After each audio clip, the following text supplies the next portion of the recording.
Neymar ফিরেছেন আর তার পায়ের জাদুতে আবারও মুগ্ধ পুরো ফুটবল বিশ্ব। স্কটল্যান্ডের বিপক্ষে অবশেষে মাঠে নামলেন ব্রাজিলের এই মহাতারকা। দীর্ঘদিন পর তাকে আবার ব্রাজিলের জার্সিতে মাঠে দেখে উচ্ছ্বসিত হয়ে ওঠেন লাখো ভক্ত।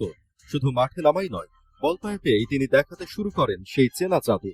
একের পর এক ড্রিবল, দারুণ পাস আর অসাধারণ স্কিল দিয়ে প্রতিপক্ষের রক্ষণ ভাগকে ব্যস্ত রাখেন নেইমার। তার প্রতিটি স্পর্শেই যেন ফিরে আসছিল সেই পুরনো দিনের স্মৃতি।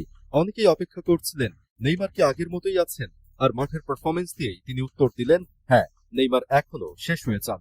অন্যদিকে ম্যাচের শুরু থেকেই দাপট দেখাতে থাকে ব্রাজিল। মাত্র 6 মিনিটেই দুর্দান্ত গোল করে দলকে এগিয়ে দেন ভিনিসিয়াস জুনিয়র। এরপর 25 মিনিটে হেড থেকে নিচের দ্বিতীয় গোল করে স্কটল্যান্ডের বিপক্ষে ব্যবধান আরও বাড়িয়ে দেন তিনি। দ্বিতীয়ার্ধ থামেনি ব্রাজিলের আক্রমণ। ম্যাচের 59 মিনিটে ম্যাথিউস কুনহা আরেকটি গোল করে স্কোর লাইনকে আরো বড় করে তোলেন। সব মিলিয়ে এটি ছিল ব্রাজিলের এক দাপুটে পারফরম্যান্স।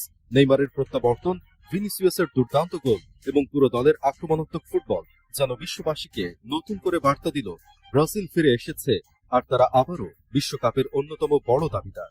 নেইমারের জাদু আর ব্রাজিলের এই দুর্দান্ত ফুটবল দেখে মুগ্ধ এখন পুরো ফুটবল বিশ্ব।